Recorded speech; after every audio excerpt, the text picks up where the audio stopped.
하루는 내가 목욕탕을 갔어요. 딱 탕 안에 딱 들어갔어요. 탕 안에 들어갔는데 온탕에 중년의 남자가 한 5명 있었어요.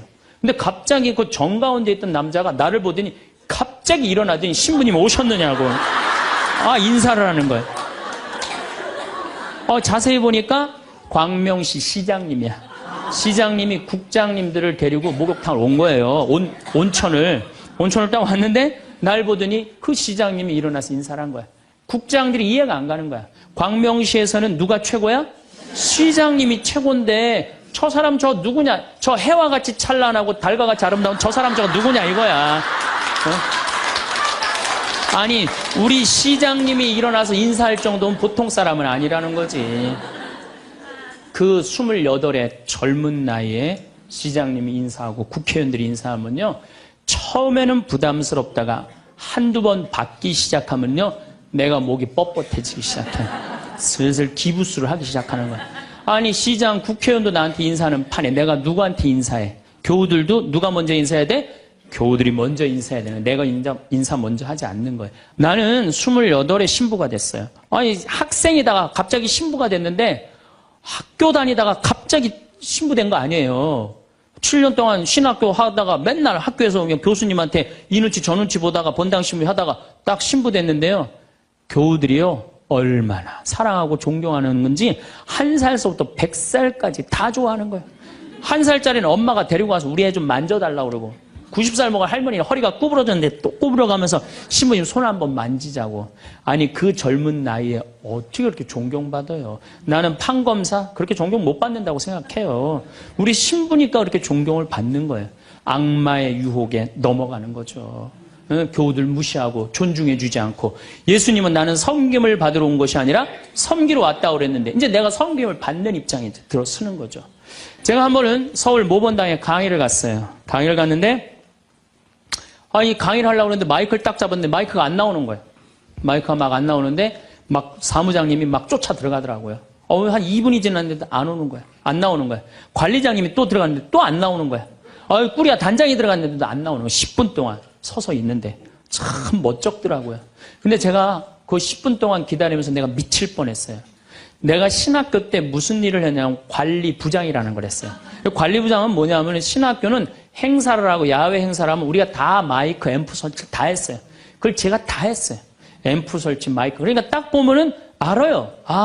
저건 저렇게 하면 금방 나온다. 어디를 가나, 무슨 기계를 봐나. 10분 동안 기다리면서 내가 거기 쫓아 들어가고 아는 척 하고 싶었는데 미칠 뻔했다니까요. 우리 인간은요, 누구에게나 무슨 유혹이 있느냐면 아는 척하고 싶은 유혹이 있는 거. 어느 인간에게나. 그게 나만 있는 게 아니라 여러분들도 다 있다는 거예요. 근데 여기에는 무서운 게 있어요. 뭐 무서운 게 있냐면 내가 아는 척을 하면서 다른 사람 무시하는 거예요. 교우들 무시하고 같이 사는 공동체 무시하고 듣지 않는 거예요. 아는 척 하려고 그럴 때 남의 얘기를 듣지 않을 때 아는 척하는 분들. 악마의 유혹에 넘어가는 분들이죠. 또 가진 척하는 분들. 이것도 뭐 그냥 전세 살면서 시계 막 롤렉스, 까르띠에 막 이런 거 차고 다니는 교우들 많아요. 가방. 우리나라가 4대 명품 시장이래잖아요. 가방도 보면 막 300만 원짜리 막 들고 다니는 자매들 많죠. 남편 월급이 300만 원인데 그걸 가방으로 바꿔갖고 한 달 내내 들고 다니는 거야. 한 달 내내. 아니 내가 밍크 코트를 하나 샀어. 밍크 코트를 샀는데 이거 한 번 1000만 원짜리인데 이거 입고 한번 성당에 나가야 되는데 이놈의 지구 온난화 때문에 왜 이렇게 겨울에 안 추워? 제발 좀 추워야지 한번 입고 나가는데 그래갖고 그냥 밍크 코트 입고 기다리다가 1월 말에 어떻게 하고 입고 나가면 속에는 그냥 민소매 소대낫이 입고 그냥 치마 입고 그리고 그냥 밍크 코트 입고 나가는 사람들 많아요. 제가 우리 앞으로 뭐 내년 1월 15일 날 전력이 뭐 샷다운 된다고 그러잖아요. 그런데 보면은요, 호텔이나 백화점에 겨울에 가보면요, 다 반팔 입고 다녀요. 정신 나간 거죠. 가진 척. 그냥 겨울에 벗고 다니는 게 가진 척 하는 거 아닌데. 아는 척, 가진 척. 이거 다 해서 뭐 하고 싶어요? 잘난 척 하고 싶은 거예요. 여러분들 제일 꼴보기 싫은 게 뭐예요? 잘난 척 하는 거죠? 이쁜 여자들이 그냥 이쁜 척 하는 거. 이거 진짜 꼴보기 싫은 거죠. 근데 이쁘지도 않은데 이쁜 척 하면 더 꼴보기 싫죠?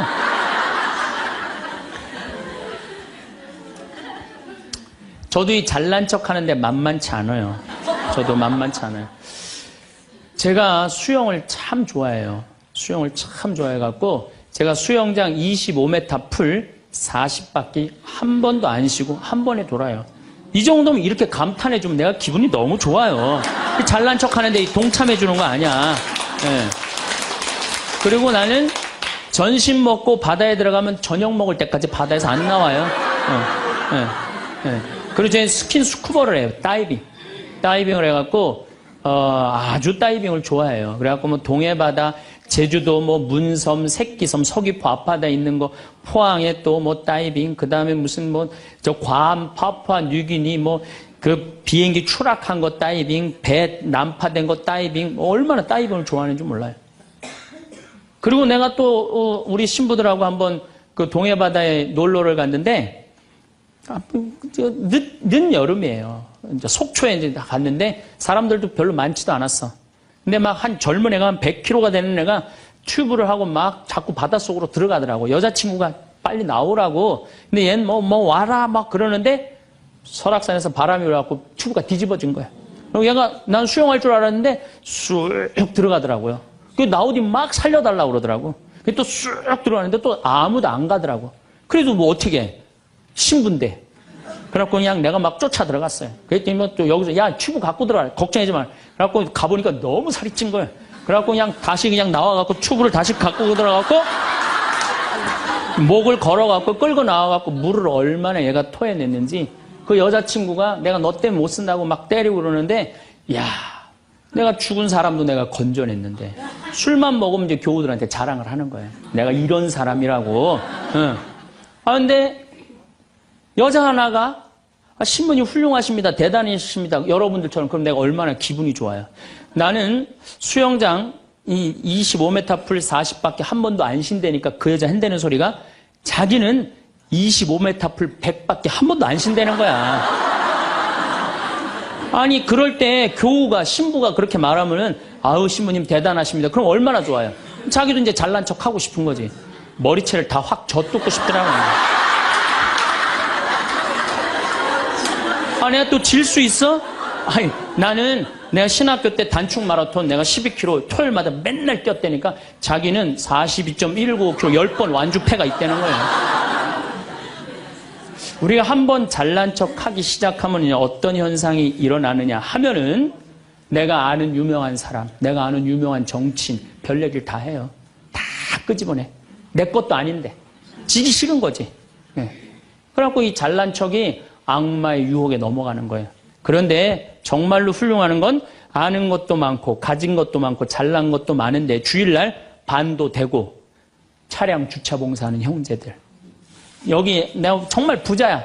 남편도 대단해. 그런데 그런 거 티 한 번 안 내고 성모에 설거지하는 자매들. 구역장 반장 봉사하는 자매들. 난 이분들이 훌륭한 분들이라고 생각해요. 예수님은 나는 섬김을 받으러 온 것이 아니라 섬기러 왔다고 그러죠. 근데 우리는 이상하게 이 잘난 걸 하면서 정말로 창피를 많이 당해요. 어떤 대령이 대령 진급을 한 거야. 3개, 밥풀떼기 3개, 무궁화 3개를 딱 하고 너무 기분이 좋은 거야. 누구한테 자랑을 하고 싶은 거야. 중령에서 대령으로. 근데 딱 이제 하는데 딱 이병이 딱 들어오니 딱 인사를 하니까 자랑을 하고 싶은 이병한테 뭐 자랑할 게 뭐 있어요. 그래갖고 전화를 딱 잡아갖고 잠깐만 기다리라고 내가 좀 중요한 전화가 있다고. 장군님, 무슨 김 장군님하고 뭐 같이 우리 셋이 장군님 2분하고 식사할까요? 그리고 기분 좋게 딱 전화를 끊었어. 그래갖고 대령이 뭐라고 했어? 자네 무슨 일 때문에 왔는가? 전화선 연결하려고 왔는데요. 그러면 여러분들 우리가 그럴 때가 많아요. 사실은 정말 어처구니 없는 잘난 척을 해서 빠지는 늪이죠. 늪. 우리는 그런 늪에 빠지면 안 되지 않는가. 제가 홍콩에 가갖고 인도 신부 이렇게 이제 강의를 들은 적이 있어요. 근데 그 신부님이 참 재미난 얘기를 하더라고요. 한 성가대가 있는데 이 성가대에 이 30명이 있는데 소프라노 자매 하나가 음이 자꾸 틀리는 거야. 음이 자꾸 틀려갖고 지휘자가 머리가 지끈지끈한 거야. 그래서 본당 신부님을 찾아가서 신부님 우리 성가대에 소프라노 하나가 있는데 음도 틀리고 박자도 틀려갖고 성가대가 안 된다. 그러니까 신부님 제발 그 여자 좀 관두게 해라. 신부님 화가 났어요. 그래? 알았어. 내가 관두게 할게. 라고 불렀어요. 당신 때문에 30명 성가대가 안 된대잖아. 당신 좀 성가대 좀 관둬라. 30명을 위해서. 그랬더니 소프라노 단원이 한 말이 있어요. 좋다. 내가 관둬서 30명이 잘 된다면은 나도 요구 조건이 하나 있다. 그게 뭐냐 그랬더니 신부님도 우리 3,000명 좀 잘 돼보게 좀 관둬라 좀. 여러분들 우리가요 본당 신부님들도 간혹 나 아니면 이 성당 못 짓는다고 그렇게 생각하는 분들 계신데 없어도 돌아가요. 돌아가게 돼 있어요. 여러분들도 제발 나 없으면 무너진다 이런 생각하지 말고 좀 겸손한. 그래서 여기 계신 분들 혹시 고향이 삼척인 분들 안 계세요? 아는 척,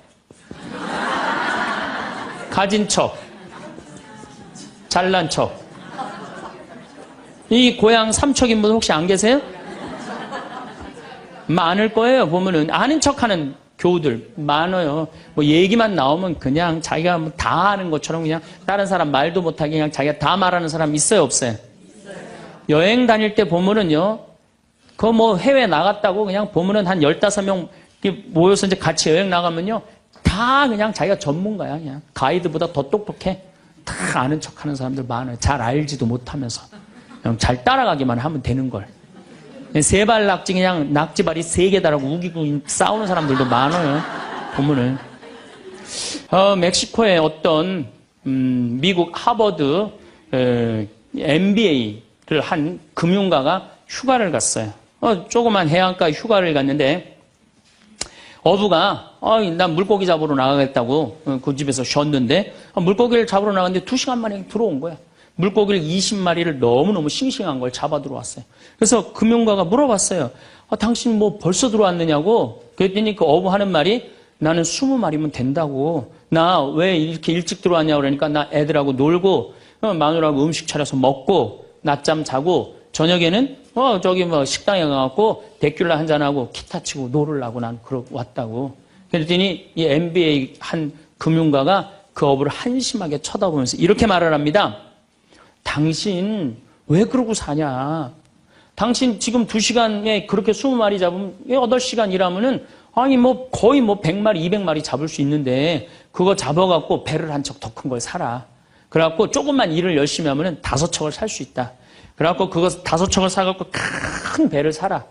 배를 사갖고 당신 기술이 좋으니까 이 통조림 회사를 해라. 통조림 회사를 해갖고 이 회사를 참 물건을 팔아라. 그래갖고 여기서 살지 말고 맨하탄에 가라. 뉴욕. 맨하탄 오면 내가 다 코치를 해줄 테니까 그 맨하탄에서 그 다 꾸민 거를 주식을 딱 팔아갖고 백만장자가 돼서 다시 와서 당신 행복하게 살면 되지. 왜 이 20마리 겨우 잡고 들어오느냐고. 그랬더니 어부가 물어봤어요. 그렇게 내가 백만장자가 돌아와서 여기 돌아와갖고 내가 쉴 수 있는데 걸리는 시간이 얼마가 걸리느냐 그랬더니 한 30년 정도 걸릴 것 같다고. 그랬더니 어부가 기가 막힌 말을 하죠. 난 지금 그러고 있는데 내가 뭐하러 30년 동안 고생을 해야 되느냐 이거예요. 그러니까 이 어부한테는 돈이 행복을 주지 않는다고 생각을 한 거예요. 내가 지금 내 아이랑 부인이랑 행복하게 살면 되는데 뭐하러 욕심을 피고 사느냐는 거예요. 그러니까 여러분들이 고통스러운 이유가 뭔지 아세요? 욕심 필 때 고통스러운 거. 인생 쫙 돌아보실 때 언제 여러분들이 괴로운지 아세요? 욕심 필 때. 자식 욕심, 돈 욕심, 사람 욕심, 재물 욕심 이거 필 때요. 다 형제간에 의 갈라지고요. 내가 하느님 떠나고 다 하는 거예요. 그러니까 이 유혹에만 안 빠져도 1 더하기 1은 2라고 생각하고 사는 사람 절대 인생 괴롭지 않아요. 여러분들 마음 안에 지금 내가 이게 수지에 지금 수지 이거 지금 계속 막 뭐 광교 신도시도 들어오고 도로도 빵빵 뚫려서 이게 이제 5억짜리가 10억 될 거야. 아직 뛰지도 않았는데 머릿속에 이미 5억이 더 벌린 거야. 그때부터 괴로운 거예요. 그때부터. 1 더하기 1은 2지. 1 더하기 1은 10이 절대 아니다. 남은 인생 여러분들 허튼 욕심 피지 마세요. 그럼 악마가 못 따라온다는 얘기죠. 이게 안 되니까 악마가 이번에는 예수님을 높은 산에 데리고 가요. 이스라엘에 가보면은 40일 단식하시고 난 다음에 높은 산이라고 그러는 건 예리고가 내려다 보이는 산이에요. 예리고가요, 6,000년 된 도시예요. 사막인데 그냥 막 물이 펑펑펑펑 솟아나와요. 그래갖고 그냥 사람이 정말로 살기 좋은 데예요. 그 예리고라는 도시를 보여주면서 당신이 나한테 절을 한다면 내가 당신한테 권세와 영광을 주겠다고 그래. 근데 우리가 놀랍게도 돈 욕심보다 더 무서운 욕심이 뭐냐면 권세와 영광이에요. 여러분들 여기 지금 권세와 영광 여러분들 피세요 안 피세요? 여기 있는 분들. 돈 없는 사람도요 자존심 상하면 기분 나빠요. 그렇죠? 여러분들 부부 사이에서도 권세와 영광 필 것 같아 안 필 것 같아요? 당신 나 만났으면 쪽박 찼어. 당신 같은 사람 세상에서 살지도 못해. 나 만났으니까 이러고 사는 거야. 이러면서 부부 사이에도 누가 잘났다고 해? 내가 잘났다고 권세와 영광 드러내요. 이게요. 돈 없는 사람도 받는 유혹이 권세와 영광이에요. 이거 국회의원 대통령만 받는 게 아니에요. 이거 제일 많이 받는 사람이 우리 신부들이에요. 신부들. 제가 31살에 평택 비전동이라는 성당에 본당 신부가 됐어요. 교우가 한 4,000명 되는데 뭐 아주 교우들이 착하고 아파트촌이라 그냥 돈도 너무너무 많이 내갖고 예산도 저 시골 교구보다 더 많았어요. 본당 예산이. 갔더니 교우들이 나보러 신부님 훌륭하십니다. 똑똑하십니다. 위대하십니다. 영민하십니다. 말마다 그런 얘기를 하는 거예요. 처음에는 그 말이 부담스럽다가 자꾸 들으면 어떻게 돼요? 세상에 내가 제일 똑똑하고 영민하고 위대하고 그런 줄 아는 거예요. 갑자기 교우들이 사모임원들이 신부님 이렇게 하시면 안 됩니다. 그럼 화가 나는 거예요. 왜 화가 날까요? 훌륭하고 똑똑하고 위대하고 영민한 내가 결정한 건데 어디다 나한테 반기를 드느냐 이거예요. 악마의 이 낚시에 딱 걸리는 거죠. 우리가 이게 너무 많은 유혹을 받아요. 우리가 신학교 졸업할 때 교수님들이 끊임없이 이렇게 얘기를 합니다. 예수님이 예루살렘에 입성할 때 당나귀를 타고 입성을 해요. 그렇죠? 낙이라는 게 얼마나 볼품없어요. 말은 타면은요 기분이 너무너무 좋아요. 근데 당나귀는 참 내가 기분이 나빠. 당나귀를 타면은. 그러니까 사람들이 욕을 할 때도 덩키 그러잖아요. 외국에서도 그렇고. 당나귀는 사람을 무시하는 거예요. 당나귀 같다는 사람. 근데 이 당나귀에 그냥 예수님이 딱 올라타니까 예루살렘에 들어가니까 막 사람들이 막 옷을 벗고 막 환호를 하고 빨마가지를 흔들으니까 이 당나귀가 너무 신이 난 거예요. 이야, 드디어 나의 가치를 알아보는구나. 사람들이. 여러분들, 당나귀 보고 사람들이 손을 흔들었어요? 예수님 보고 사람들이 손을 흔들었어요? 예수님 보고 흔들었죠? 우리 신부들도 똑같아요. 나 때문에 교우들이 나 존경해 주는 거라고 난 생각하지 않아요. 누구 때문에 존경해 주는 거예요? 내 뒤에 있는 예수님. 만약에 내 뒤에 예수님이 없다면은 나 세상에 나가면요 쳐다도 안 봐요. 거들떠도 안 봐요. 그런데 처음인 걸 잘 알아요. 근데 1년이 지나고 2년이 지나고 5년이 지나면요 내 뒤에 예수님은 온데간데 없고 누구만 남아? 나만 남는 거예요. 악마가 나한테 절을 하면 권세와 영광을 주겠다는 거 똑같은 거죠. 제가 작년에 뉴욕 퀸즈라는 본당에 강의를 갔어요. 강의를 갔는데 교우들이 진짜 많이 왔어요. 지하에서 1층으로 올라오는 엘리베이터가 10명이 타는데 20명이 타고 엘리베이터가 꼈어요. 하고 911이 와서 막 전화해갖고 911이 엘리베이터에 있는 사람들 다 꺼냈어요. 그럼 하여튼 난리가 났어요. 이번 2월 달에 70 먹은 아주머니 아주 예쁘게 생기고 곱게 생겼어요. 요즘 70 먹어도 정말로 아줌마야. 아줌마가 딱 와서 신부님 제가 뉴욕 퀸즈에서 왔습니다. 저를 아십니까? 그래서 잘 모르겠는데요.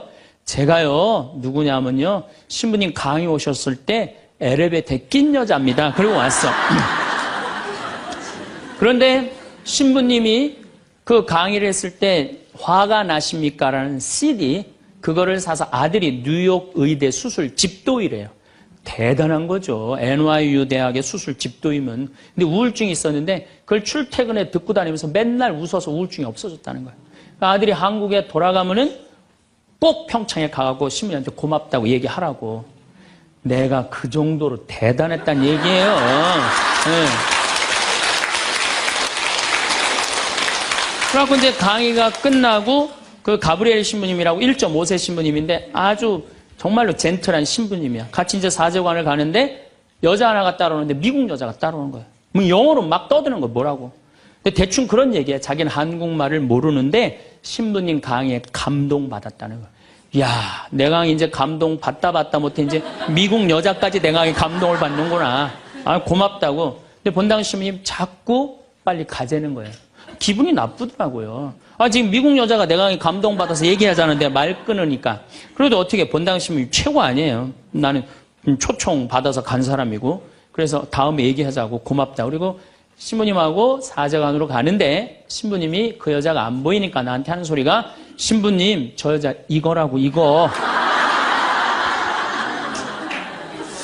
우리가 한번 권세와 영광을 추구하다 보면요 주는 것도 덥석덥석 받아먹는 게 인간이에요. 주는 것도 덥석덥석 받아먹는 게 인간이에요. 여러분들 지금 대통령은 아니더라도 전 대통령들 청와대에 들어갈 때 보면 다 70% 지지율이 들어갈 때 근데 나올 땐 전부 똑같이 10%대였어. 다. 왜 10%대로 떨어질까요? 5년 동안 밑에 있는 사람들이 훌륭하십니다. 대단하십니다. 위대하십니다. 영민하십니다. 5년 동안 들으면요 5년째 판단력이 흐려지는 거예요.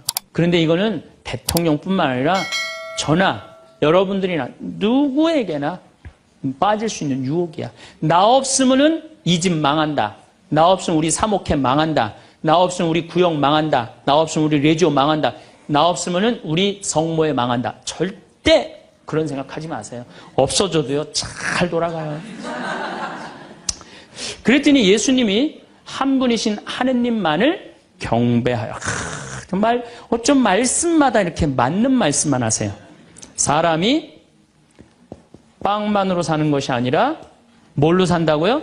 하느님의 말씀으로 사느니라. 여러분들 이 말씀이라는 게요. 내가 이제 지금 60대신 분들 지금부터 공부를 하면은요. 그 깨달음의 깊이는 말할 수 없이 깊대요.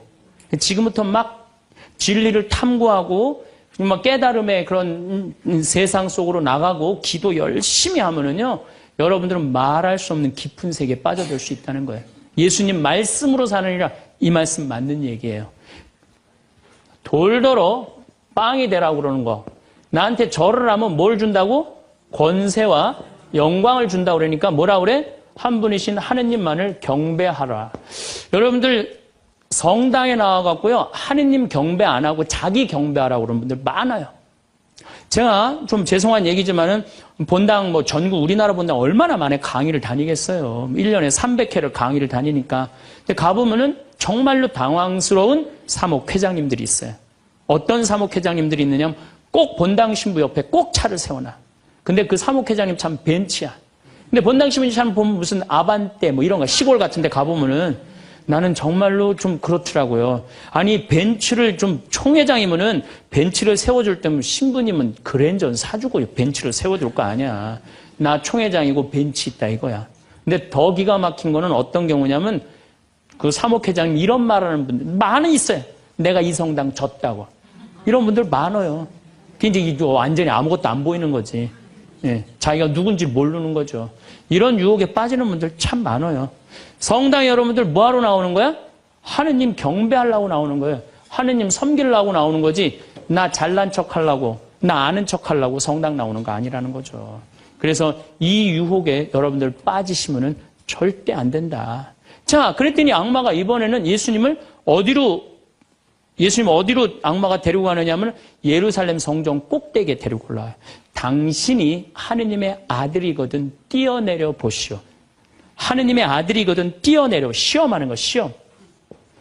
그런데 놀랍게도 돈에 대한 유혹보다 권세와 영광에 대한 유혹보다 더 많이 받는 유혹이 신앙의 시험이에요. 신앙의 시험. 여러분들 이 유혹에 빠지세요, 안 빠지세요? 많이 빠져요. 하느님이 계실까? 안 계실까? 이거 의심하는 사람들 많아요. 여기 있는 분들 난 의심 한 번도 안 했다. 그거는 있을 수 없는 일이에요. 의심 안 할 수가 없어요. 우리 인간은. 성인들도 마지막까지 악마들이 유혹을 한다는 거죠. 성인들도. 우리나라 한국 천주교 교우들이 505만 명이에요. 505만 명인데 어때? 주일날 미사 참여 125만 명밖에 안 나와요. 그럼 380만 명은 뭐야? 유혹에 빠진 거예요. 유혹에 빠져갖고 성당에 안 나오는 거예요. 여러분들도 집안에 유혹에 빠져서 성당 안 나오는 사람도 있어요, 없어요? 있어요. 이 유혹에 안 빠지려면 우리는 항상 깨어서 기도해야 돼. 항상 깨어서. 악마가 뭐라고 유혹하죠? 주일날. 새벽 미사를 이제 가야 돼. 일이 많아갖고. 그러니까 그냥 새벽에 또 무지하게 추워. 악마가 속삭여. 야, 이렇게 추운데 너 일주일 동안 고생했는데 잠이라도 푹 자야 될 거 아니냐. 그래갖고 그냥, 아이, 그래. 대미사 가자. 미사는 대미사가 최고야. 악마가 또 꼬셔요. 그래. 대미사 가자. 그래갖고 이제 아침에 한 10시쯤 하려고 그랬는데 악마가 그래. 너 지금 결혼식에 가야 되는데 그렇게 급하게 왔다 갔다 하면 미사 하는 것 같지도 않아. 저녁 미사 가. 그래? 그럼 저녁 미사 내가 가야지. 결혼식 갔다 와갖고 저녁 미사 가려고 그랬더니 악마가 하는 말이 이번 주 깔끔하게 제끼고 다음 주부터 열심히 나가자. 거기에 이제 한 번 빠지고 두 번 빠지고 그러면은 어떻게 돼요?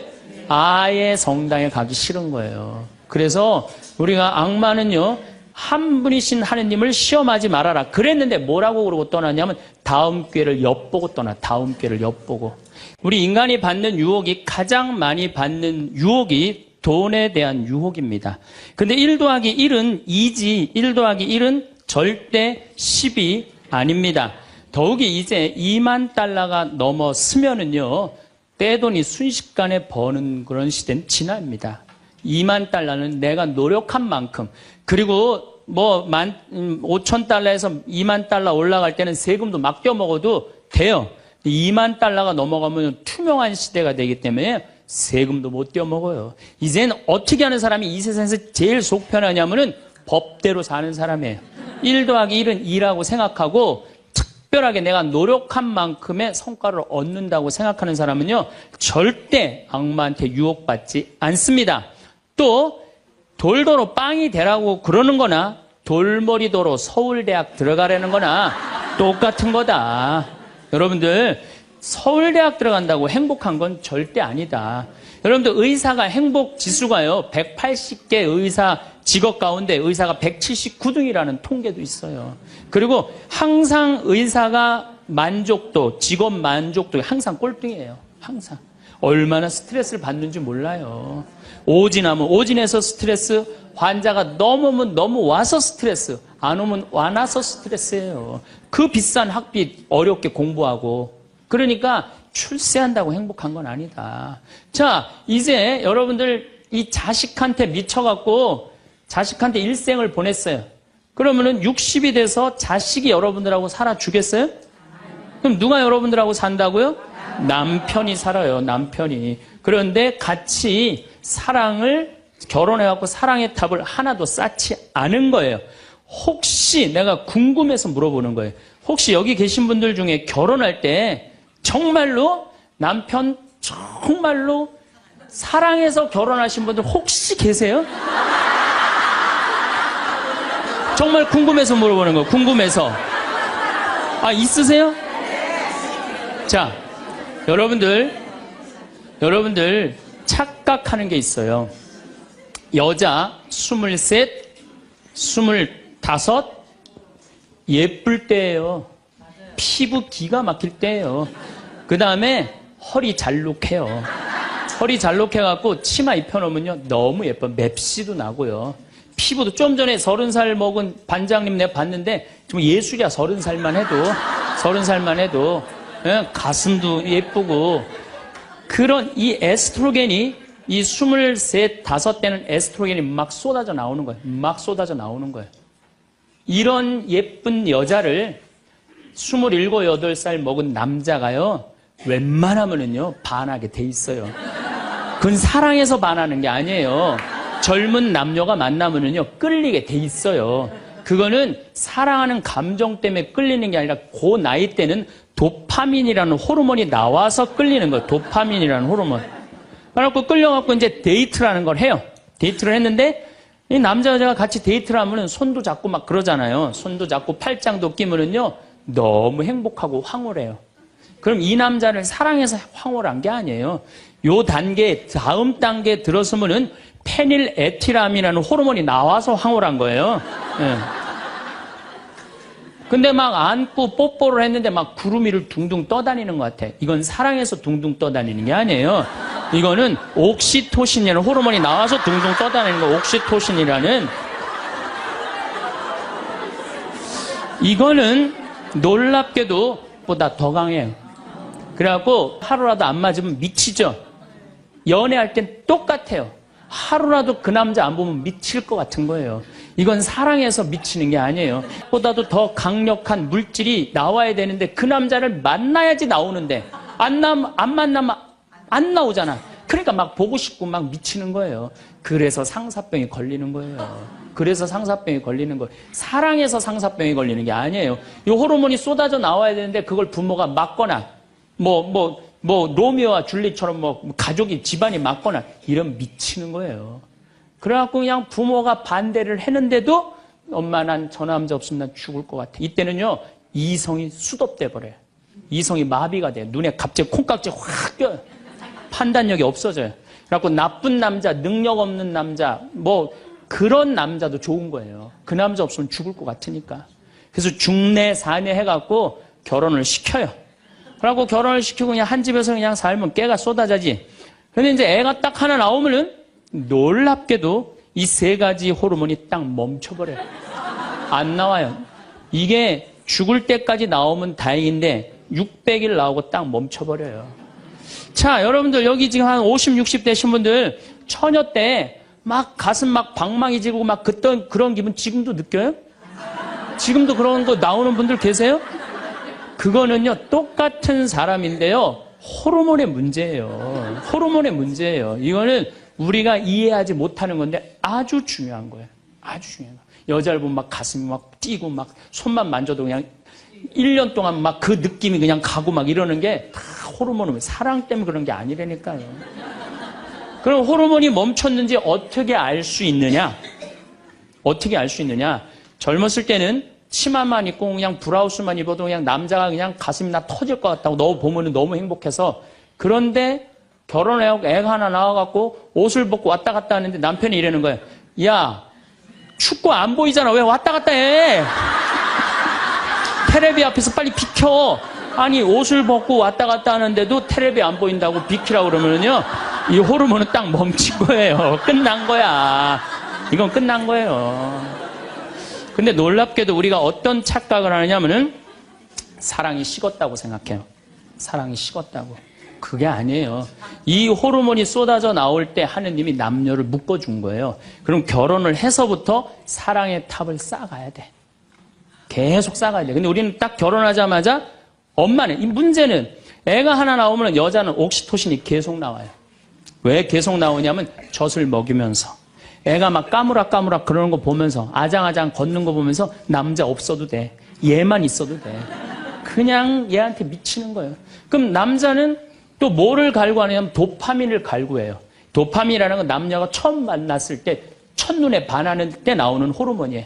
그러니까 이제 부인한테는 안 나오는 거야. 그냥 나가 젊은 여자한테 전전긍긍하면서 그냥 그 도파민 맛을 계속 느끼는 거예요. 그 여자는 자식 키우는데 미쳐있고 남자는 나가서 돈 버는데 바깥에서 미쳐있는 거예요. 그렇게 30년 동안 남남으로 사는 거예요. 남남으로 살다가 남자는 이제 60이 넘어갖고 사회에서 가라고 그러니까 집에 들어오고 여자는 이제 자유롭게 살라고 그랬더니 이게 완전 체인징 파트너를 하는 거냐. 그래갖고 남편이 집에 들어왔고 사랑이 하나도 없는 사람, 사랑하는 사람 밥 세끼 차려주는 것도 힘든데 사랑하지도 않는 남자 밥 세끼 차려주는 거 좋아요, 나빠요? 나빠요?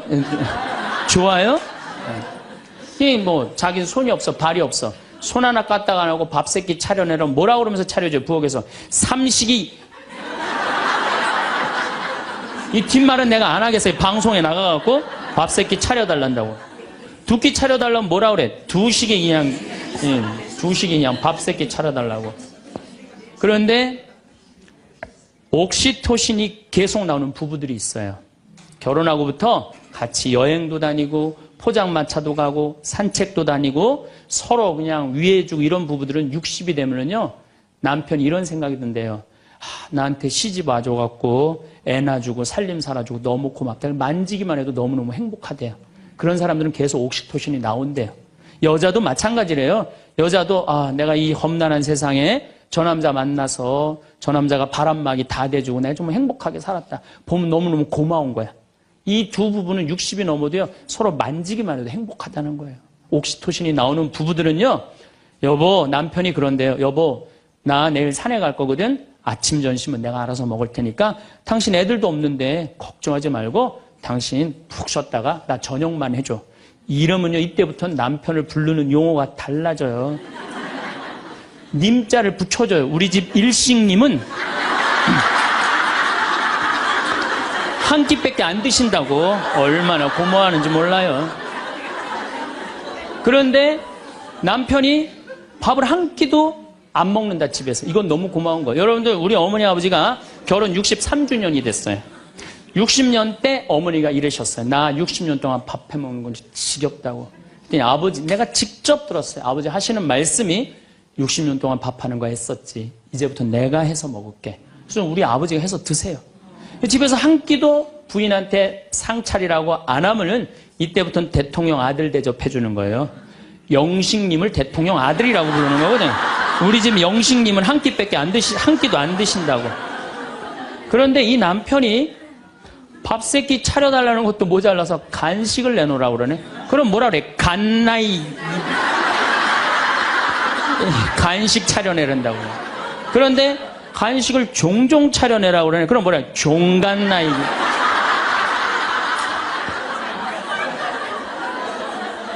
여러분들, 우리나라에서 제일 인기 있는 신랑감 1위는 송혜 선생님이라고 그래요. 송혜 선생님. 송혜 선생님은 전국 노래자랑하러 다니느냐고 생전 집에서 밥을 안 먹는데.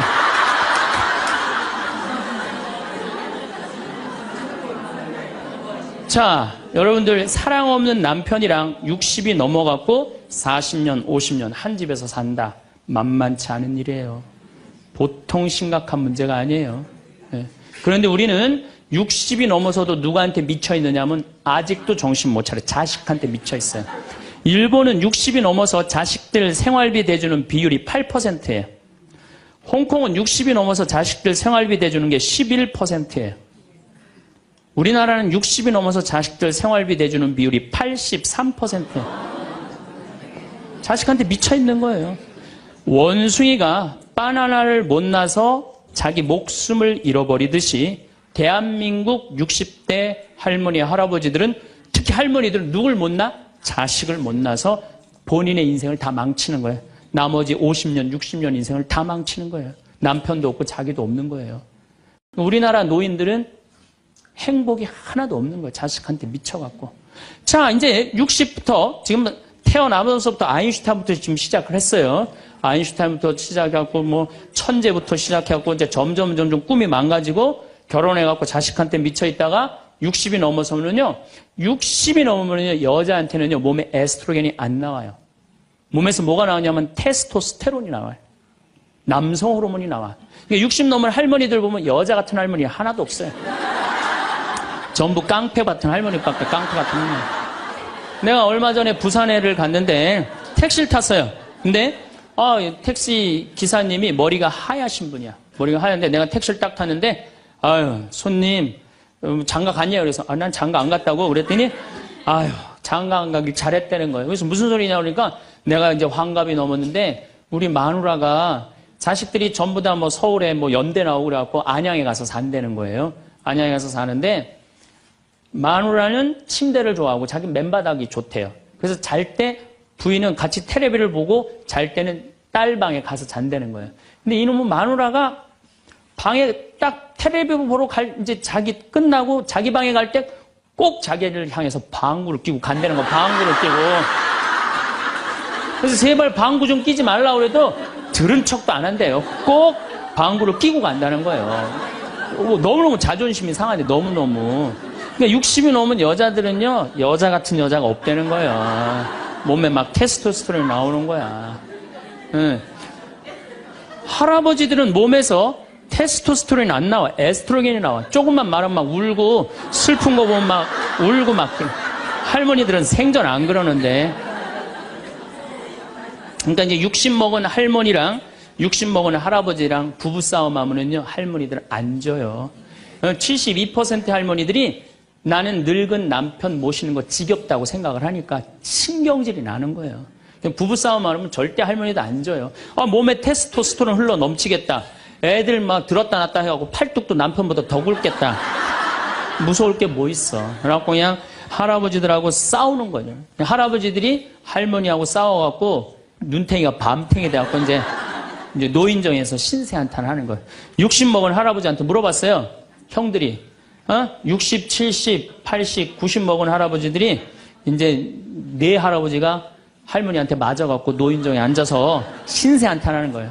형들이 물어봤어요. 야, 너는 왜 아침부터 노인정에 이렇게 철양 맞게 이렇게 앉아있냐? 눈탱이가 밤탱이가 돼서. 그랬더니 60 먹은 할아버지 하시는 말씀이 형들 말도 많아. 마누라 무서워서 도저히 한 집에서 못 살겠어. 왜? 그래서 아침에 국이 짜다고 투정을 좀 부렸더니 마누라 한대는 소리가 짜면 짠 대로 먹지 뭐 이렇게 말이 많으냐고 두들겨 패갖고 눈탱이가 밤탱이 됐다는 거예요. 아니 그러는 형은 왜 눈탱이 밤탱이 됐냐고 그러니까 이놈은 마누라가 해만 뜨면 가방을 여러분도 오늘 가방 들고 나왔죠. 해만 뜨면 가방을 들고 그냥 어딜 나가길래 나 밥 안 차려주고 어딜 그렇게 나가냐고 그러니 내가 나가 돌아다니는데 당신 보태준 게 뭐 있느냐고 두들겨 패갖고 눈탱이 밤탱이 됐다는 거예요. 아 그러는 형은 왜 눈탱이 밤탱이 됐냐고 80 먹은 형한테 물어봤어요. 그랬더니 80 먹은 형이 하시는 말씀이 난 집에 있는 게 하도 심심해서 마누라 나가는 길에 나도 따라 나가면 안 되냐 그랬더니 어딜 따라 나오냐고 그러고 두들겨 패갖고 눈탱이 밤탱이 됐다는 거예요. 90 먹은 그러는 형은 왜 눈탱이 밤탱이 됐냐고 그러니까 그래서 아침에 눈을 떴더니 마누라가 밤새 안 죽고 또 눈 떴다고. 그래갖고 요즘에 90 먹은 할아버지들이 고민이 많대요. 아침에 일어나갖고 눈을 떠야 되는 건지 말아야 되는 건지 고민이 많대요.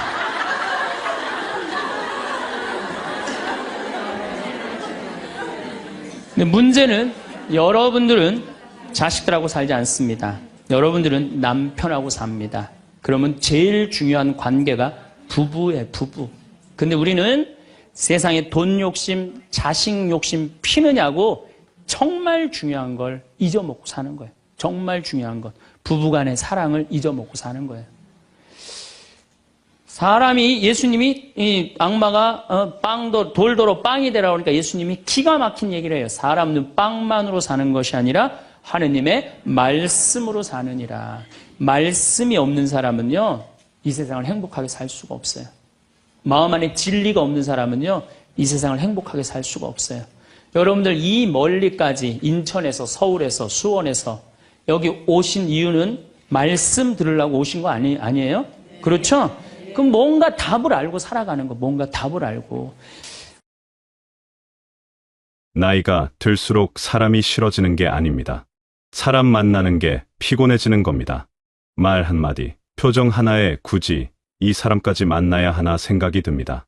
이상하게도 말 잘하는 사람보다 조용히 들어주는 사람이 편해집니다. 그 차이는 대단한 성격이 아니라 겸손이라는 태도에서 생깁니다. 가만히 떠올려 보면 이야기가 길어지는 사람은 따로 있습니다. 내 말을 자르지 않고 조급하게 결론을 내리지 않는 사람입니다. 내가 무슨 말을 하든 그건 아니지부터 꺼내지 않는 사람입니다. 그런 사람 앞에서는 괜히 설명을 더 하게 되고 말을 아끼지 않게 됩니다. 그게 바로 겸손이 만들어내는 분위기입니다. 그 사람은 특별히 현명한 말을 하지 않습니다. 감탄할 만한 조언을 내놓지도 않습니다. 다만 내 말이 끝날 때까지 기다려줍니다. 고개를 끄덕이며 내 이야기를 듣습니다. 그 짧은 침묵 속에서 나는 내 생각을 정리하게 됩니다.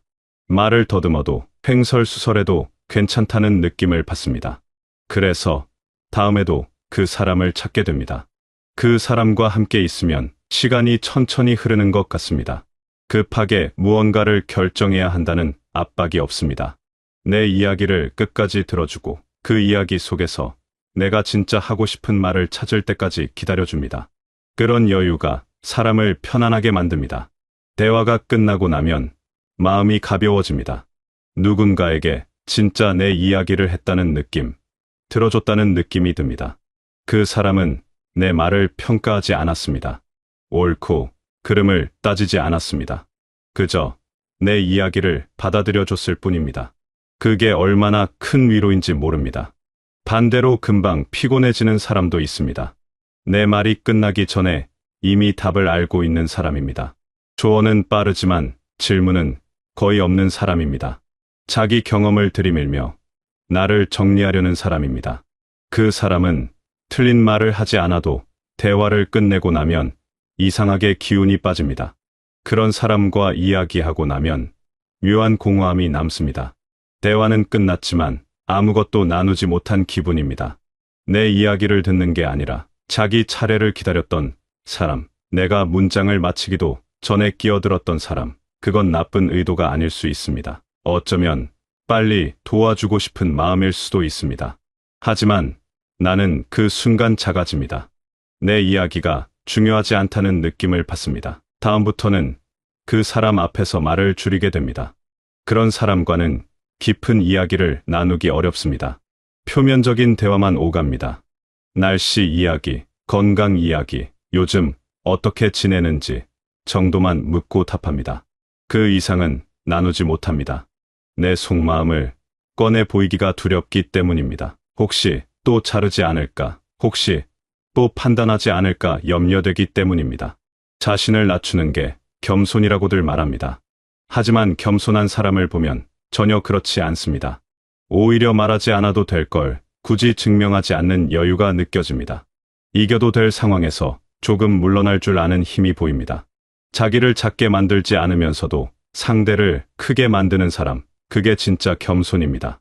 이건 단순한 예의가 아닙니다. 상대의 말에 공간을 내어주는 행위입니다. 내 생각이 옳다는 확신보다 상대의 이야기가 궁금한 마음입니다. 내가 아는 것을 늘어놓기보다 상대가 느끼는 것을 먼저 헤아리는 태도입니다. 그래서 그런 사람 곁에서는 말이 편해집니다. 실수해도 괜찮다는 느낌을 받습니다. 그런 사람은 자기 이야기를 하지 않는 게 아닙니다. 다만 때를 압니다. 상대의 이야기가 끝나기를 기다립니다. 그리고 그 이야기에 자기 경험을 덧붙일 때도 조심스럽게 건넵니다. 이런 경우도 있더라 정도로 말합니다. 내 경우는 이렇게 해야 한다고 단정하지 않습니다. 그런 사람과 이야기를 나누고 나면 기분이 좋아집니다. 누군가에게 온전히 들렸다는 느낌을 받기 때문입니다. 내 이야기가 의미 있었다는 확신을 얻기 때문입니다. 상대를 무너뜨리지 않고 세워주는 힘, 그게 겸손이 가진 힘입니다. 그런 사람 곁에서는 침묵도 편안합니다. 말을 안 해도 어색하지 않습니다. 무언가를 계속 이야기해야 한다는 부담이 없습니다. 그냥 함께 있는 것만으로도 충분합니다. 그 편안함이 관계를 오래 가게 만듭니다. 사람은 나를 가르친 사람보다 나를 편하게 만든 사람을 기억합니다. 그래서 인간관계는 실력보다 태도로 남고 말보다 느낌으로 이어집니다. 관계를 넓히는 기술이 아니라 관계를 오래 남기는 힘, 그게 바로 겸손입니다. 지금까지 살아오며 수많은 사람을 만났을 겁니다. 그 중에는 똑똑한 사람도 있었고 유능한 사람도 있었을 겁니다. 하지만 지금도 연락하고 싶은 사람, 만나고 싶은 사람을 떠올려 보면 대부분 편했던 사람들입니다. 함께 있을 때 마음이 편했던 사람, 말을 아끼지 않아도 되었던 사람, 침묵이 어색하지 않았던 사람입니다. 그 사람들에게는 공통점이 있었습니다. 자기를 내세우지 않았습니다. 나를 가르치려 들지 않았습니다. 그냥 곁에 있어 주었습니다. 그 존재만으로도 위로가 되었습니다. 그래서 그 사람들은 지금도 기억 속에 따뜻하게 남아 있습니다. 그 사람들과 함께 했던 시간들을 떠올려 보면 특별한 사건이 있었던 건 아닙니다. 거창한 대화를 나눈 것도 아닙니다. 그저 함께 걸었고, 함께 앉아 있었고, 함께 차를 마셨을 뿐입니다. 하지만 그 시간들이 마음에 남습니다. 따뜻하게 남습니다. 손해보는 것 같지만 오히려 가장 강한 태도가 겸손입니다. 사람을 많이 아는 것보다 편한 사람을 곁에 두는 게 중요해집니다. 그리고 그런 사람들은 대부분 이런 태도를 가진 사람들입니다. 관계에서 주도권을 잡으려 하지 않습니다. 대화를 지배하지 않습니다. 자기 방식을 강요하지 않습니다. 그저 함께 있습니다. 상대의 속도에 맞춰 걷습니다. 그래서 함께 있는 시간이 편안합니다. 부담이 없습니다. 그런 사람과는 약속 시간을 정하는 것도 편합니다. 언제 어디서 만나자고 일방적으로 말하지 않습니다. 언제가 편하신지 물어봅니다. 어디가 좋을지 함께 생각합니다. 작은 것 하나까지도 상대를 배려합니다. 그 작은 배려들이 모여 따뜻한 관계를 만듭니다.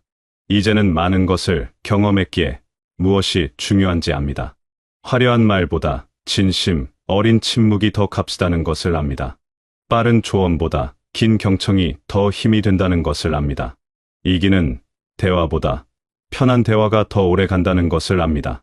약함이 아니라 오히려 강함입니다. 자기 생각을 굽히지 않아도 되는 상황에서 상대의 말을 들어줄 수 있는 건 강한 사람만이 할 수 있는 일입니다. 자기가 옳다는 걸 증명하지 않아도 되는 여유는 내면이 단단한 사람에게서만 나옵니다. 그런 사람은 조용합니다. 하지만 그 조용함은 무관심이 아닙니다. 오히려 깊은 관심입니다. 상대를 온전히 보고 듣기 위해 자신을 잠시 내려놓는 것입니다. 그래서 그런 사람과의 대화는 깊어집니다. 표면적인 이야기에서 그치지 않습니다. 진짜 마음을 나누게 됩니다. 그런 사람은 상대의 눈을 봅니다. 고개를 끄덕입니다. 이야기 중간중간 작은 반응을 보입니다. 그 작은 반응들이 말하는 사람에게 큰 힘이 됩니다. 내 이야기를 듣고 있다는 확신을 주기 때문입니다. 내 이야기가 가치 있다는 느낌을 주기 때문입니다. 함께 있고 싶은 사람, 다시 보고 싶은 사람을 생각해보면 그 사람들은 대부분 이런 모습이었습니다. 자기 자랑을 하지 않았습니다. 상대를 평가하지 않았습니다. 비교하지 않았습니다. 그저 있는 그대로 받아들여 주었습니다. 그래서 그 사람들 곁에서는 나 자신이 될 수 있었습니다. 그 사람들과 함께하는 시간은 쉼표 같았습니다. 숨을 고를 수 있는 시간이었습니다. 무언가를 해내야 한다는 압박에서 벗어날 수 있는 시간이었습니다. 그냥 있는 그대로 인정받는 시간이었습니다. 그래서 그 시간이 소중했습니다. 지금 주변을 둘러보면 아마 그런 사람이 몇 명 있을 겁니다. 만나면 편한 사람, 헤어지면 기분이 좋아지는 사람, 다시 만나고 싶은 사람입니다. 그 사람들이 여러분의 삶을 풍요롭게 만들어줍니다. 그 사람들과의 관계를 소중히 하시길 바랍니다. 자주 연락하고 자주 만나시길 바랍니다. 그런 관계가 많지 않다는 걸 알기 때문입니다. 그런 사람을 만나는 건 쉬운 일이 아니기 때문입니다. 그래서 더 귀한 관계입니다. 겸손이란 거창한 덕목이 아닙니다. 일상에서 실천하는 작은 태도입니다. 누군가의 말을 끝까지 듣는 것, 내 생각을 잠시 뒤로 미루는 것, 상대의 입장을 먼저 헤아리는 것입니다. 그 작은 실천들이 모여 사람을 편안하게 만듭니다. 그리고 그런 사람은 외롭지 않습니다. 사람들이 찾습니다. 편하기 때문입니다. 부담이 없기 때문입니다. 함께 있어도 지치지 않기 때문입니다. 그래서 그런 사람 곁에는 항상 사람이 있습니다. 진심으로 함께하고 싶어 하는 사람들이 있습니다. 전화가 와도 부담스럽지 않습니다. 만나자는 말에 고민하지 않습니다. 오히려 반갑습니다. 그 사람과 함께하는 시간이 편안하다는 걸 알기 때문입니다.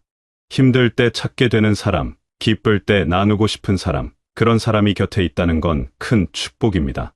지금까지 살아온 시간 속에서 여러분도 많은 것을 배웠을 겁니다. 무엇이 중요한지, 무엇이 덧없는지, 무엇이 오래 가는지 알게 되었을 겁니다. 그 모든 것의 중심에는 사람이 있습니다. 그리고 그 사람들과의 관계를 결정하는 건 결국 태도입니다.